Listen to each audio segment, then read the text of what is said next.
Hi guys, welcome back to my channel. I hope you guys are doing great. In this video, this is going to be part of my domestic violence situation.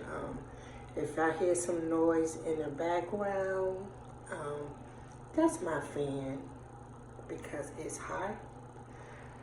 I'm having some hot flashes, so just bear with me, okay? Where was the last time I left off? He choked me and he gave me a knot on my forehead. Okay. I had to go to the hospital, but before I went to the hospital, I did call the cops and to let them know that I was on my way to the hospital. By the time I got there, I sat there for a little while and till they called me, and when they brought me in the bag, within a couple of seconds, detectives showed up. You know, they came in, took my name, his name, blah, blah, blah, and we went from there. So the next day, I went to the courts to file for a restraining order. Okay, where I used to live at, the court was only like 3 minutes away from my house, so I can walk there. And I went to the courthouse. You know, they gave me forms. I told them that I want to file for a restraining order. She gave me a form. I filled it out, would put his name, any alias, or blah, blah, blah. And then I have to wait to see the judge, okay? Then I had to wait a little while.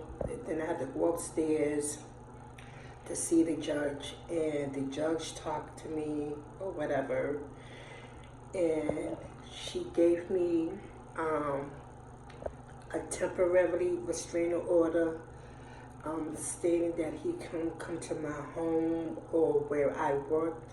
He wasn't allowed there. And we scheduled a court date, okay? And I kid you not, by the time I got home, now the court is only like three to 4 minutes away from my house. This motherfucker called me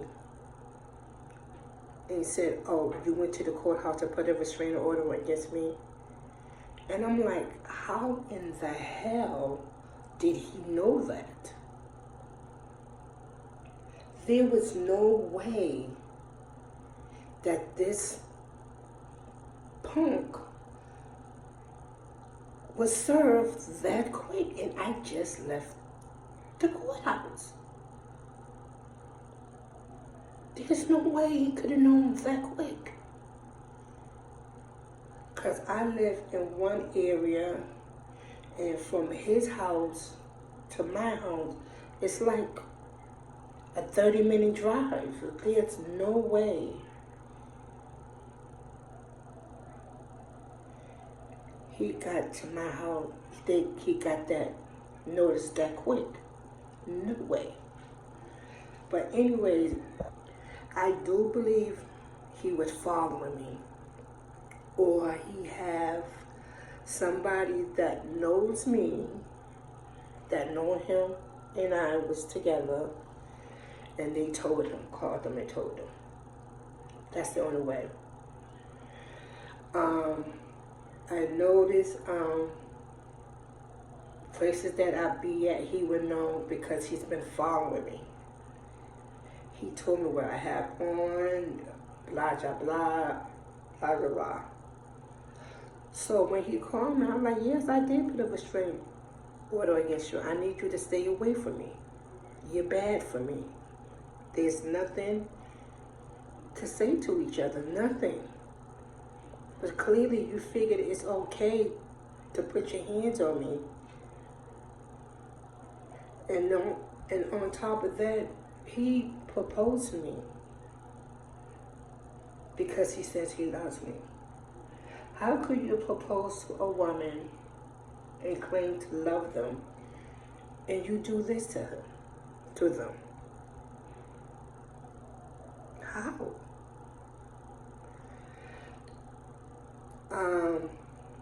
He used to have random women, call my house for me. These women would ask for me. And then when I come to the phone, he would get on the phone.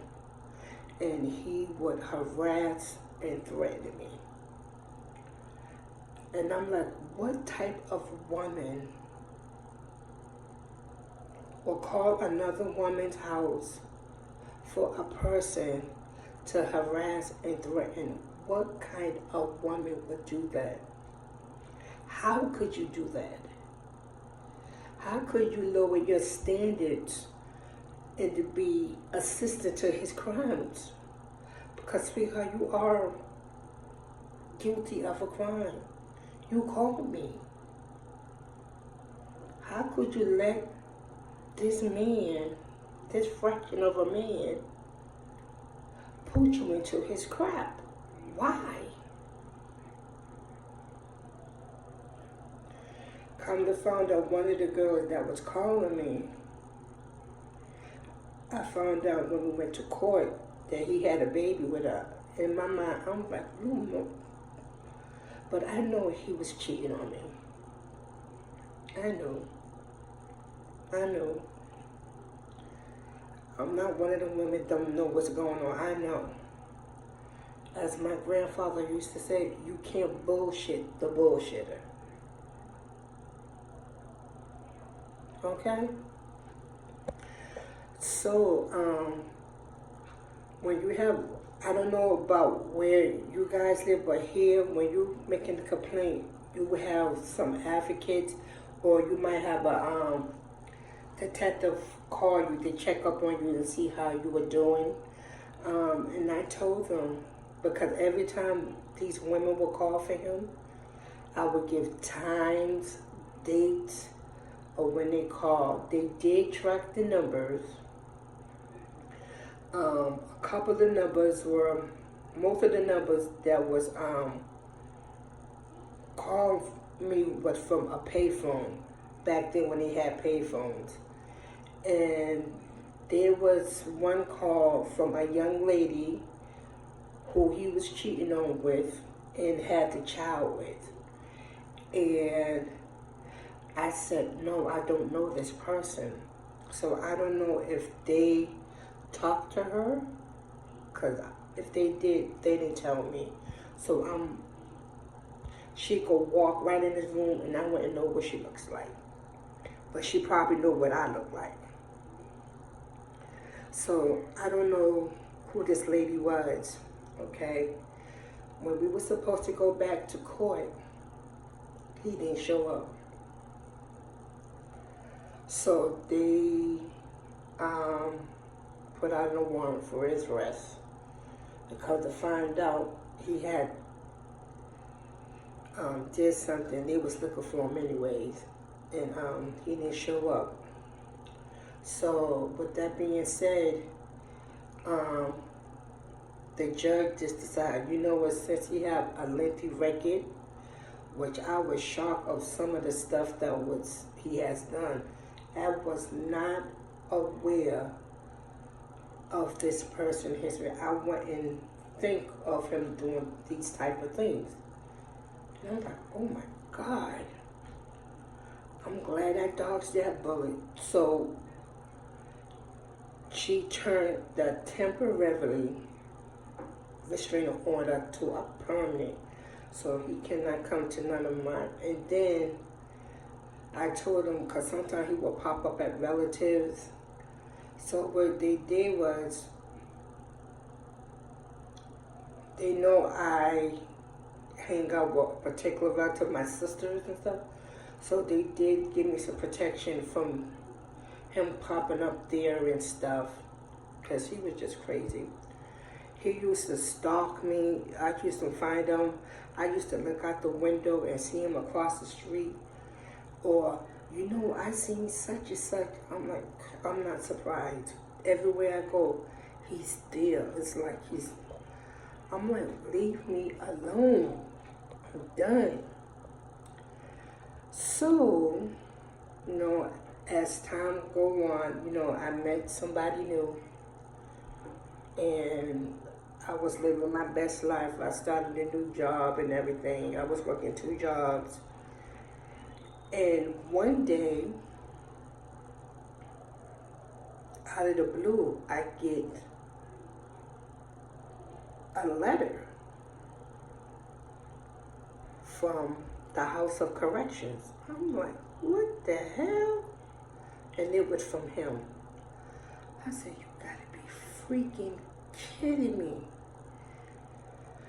I said, Lord, do I want to open this letter? So I opened up the letter.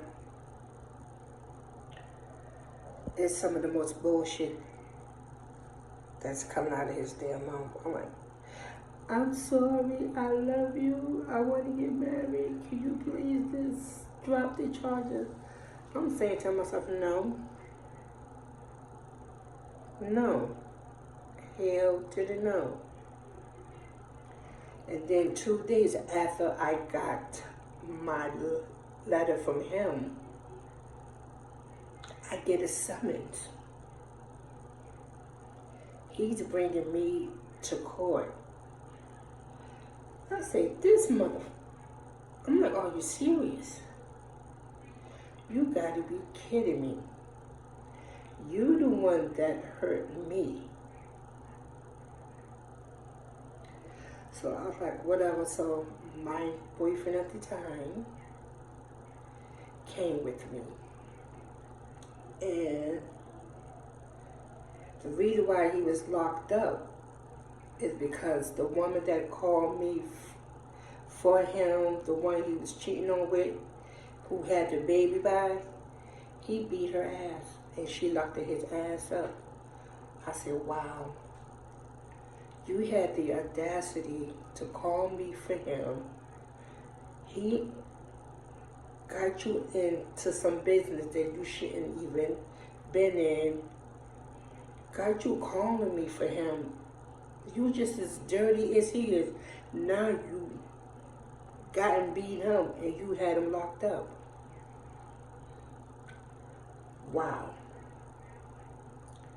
So I go to court. They call me up front, and he said, the judge was like, the reason why he wasn't out yet, then they had to go to the back and bring him out. She was like, good day. I was like, good day, hello. And she was like, the reason why you were here today is because James, I'm gonna say his name is James, felt that he didn't have an opportunity to speak in court. I'm like, you're lying. I'm saying to myself, he's lying. Because first of all, you didn't show up to the court date. You had all the opportunities to talk. I'm like, okay, whatever. So then I see him come out all shackled up and things like that. And he had this stack of papers. He did everything in his power to get those charges dropped because he said it wasn't fair that he didn't get an opportunity to speak. But you had the opportunity to speak. You should have showed up. So the judge was like, I'm not buying it. You said your piece. You have the opportunity to say what you need to say. But no, we're not going to drop her case. We giving her a permanent restraining order, and it stands. So she asked them why you were in jail. And then she's like, wait a minute, because you beat up the mother of your child? And he was like, yes. I'm like, and the judge asked him, do you have any kids with this woman? He said, yes, a 2-year-old. And then she asked me, I was like, no, and thank God. Thank God. You think him being a father to a little girl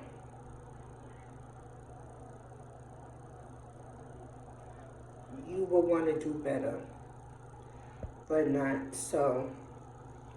But before I went in to the court to see him, you know, my domestic violence advocate and the detective talked to me, and I told them about the letter. I brought the letter to the court with me, and I gave them the letter.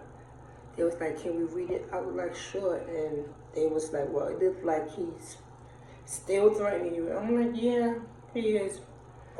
And he's trying to talk you out for dropping the charges. I was like, "That's not happening. I don't want him to come near me at all." Done. So fast forward, we's done. I'm living my life in a new relationship, working new jobs, and I'm happy. And a couple of months later, I get a phone call, and it's from his cousin's mother. Okay. And she was like, "James is gone." I'm like, "What?" I'm like, "What do you mean he's gone?" I'm like, "Who's gone, first of all?" He was like, "James." I was like, "He's dead." I was like shocked, and like this big lump was in my throat, and I was like, "What happened?"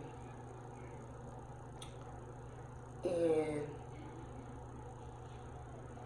she said he was murdered. And then I was like, wow. And then all these emotions started coming up. And the person that I was thinking about is his mother and his father that came to mind. So I was like, "Okay, thank you for calling to let me know." Even though what he did to me was wrong, he didn't deserve to have his life taken away from him. I know he did some bad things and it cost him his life. Nobody has the right to play God. That's why you need to be careful how you live, what you say, what you do, because things have consequences. Your actions have consequences. And it can be fatal. So I went to the funeral. Well, actually, I had a conversation with my boyfriend. I was like, "Are you cool with it?" Because I don't want to be disrespectful of his feelings and things. And he was like, "You need some type of closure." I'm fine. And the reason why I wanted to go is because I miss this mother, and I want to give her my condolences, and because she was so good to me. We used to hang out. I used to hang out with her. My mother, we went to plays together. I took her with my mother to a plays, and we just had a good time, and she always been good to me. And regardless of what happened between me and her son, she always treated me with kindness and love, and I just wanted to show that back to her, regardless of what happened. So my sister's like, "You sure you want to go?" I'm like, "Yeah, I want to go." So my sister went with me, and she asked again, "You sure you want to go in here?" And then for some reason, all this anger came out of me. I said, "I need to make sure that he's dead." And my sister gave me this look, like, "What?" She was like, "You cold-blooded." I'm like, wow. She was like, "Wow." But then I started going to the church, and I stopped. And I said, God, I'm so sorry. I said, please accept my apologies. And I asked for forgiveness. And I know God knows that I wouldn't say something like that because I was angry and other emotions were, and that's how I reacted. So I go into the church. I said it again. I was like, oh my God. That anger, like the devil seemed like he was talking to me like I wanted to make sure this bastard was dead. Then I said, God, I'm sorry. These emotions are getting the best of me. Because I'm not like that. When I love somebody, I love hard. And at one point in time, I loved that man. We was engaged to be married. And he betrayed me. So I seen his mother, I seen his sisters, and I seen one of his older brothers and his other family. And I just hugged his mother, and she just clutched onto me. I'm like, I'm so sorry. And then I went up, and I looked up. I didn't get to because I stayed back. And I was just looking at him, talking to him. But I wasn't moving my mouth. I was talking to myself, talking to him. And I was like, how could you do this to me? How could you do this to us? You hurt me the most when you were supposed to love me and protect me. But you abused me. And you took your anger and your bitterness on me. And that wasn't cool. And I just let her know how I felt. And I said at one point in time, I loved you. And you just took my love for granted. And I said, I forgive you. And tears were just rolling down my face. And I walked away. But before I walked away, I said, I hope you're in heaven. I hope God let you into the open gates of heaven. Because people do things in life and expect to go to heaven. You don't go to heaven, you go to hell. And I just pray that he's at peace. I hope he's able to see his mother. I hope they can come together and love each other like a family's supposed to. Because that lady and that man took in his three brothers. Well, it was three of them. It was him and his two brothers. His older brother was murdered. The other brother, he was in jail, in and out of jail. And at the funeral, he just had got out with like days of his funeral. And then the next thing, 2 weeks, about a month later, his cousin, James's cousin, mother told me he was back in jail again. I was like, God, dude, you just got out of jail. And he has a child. But you got to make sure you live right. And again, nobody has the right to take his life like that. Nobody has to play God's. But you also got to understand, you are old enough to know better. And you know your actions and things have consequences. So be careful what you do and say.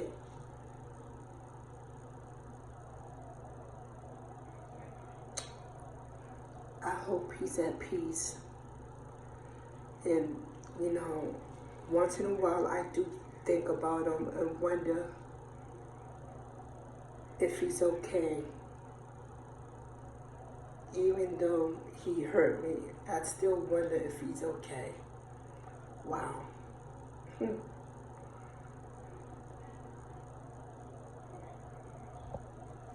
I keep telling people I'm not a bitter person. Even though you screw me, mess me up, I still want the best for you. I don't got to deal with you, but I still want you to do great in life. And one day, I don't know. Um, but before, I don't know. I don't know. I just hope my story helps somebody and inspire.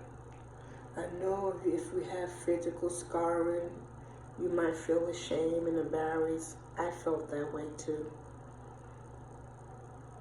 I guess I still went out. People could assume that you was battered, but they don't really know what's going on in your life unless they seen it or you talked about it. Don't let your scars define who you are as a person. Don't let your scars make you weak. Keep pushing. Don't let them scars get you down.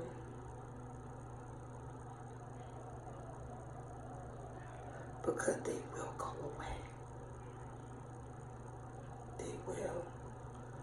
Just remember your worth. Remember that you are loved. And people love you. And have a great support system. I have my family and a therapist. You can go to therapy. You don't got to be crazy to go to a therapist. So I'm going to end it here. And I hope you guys enjoyed this video.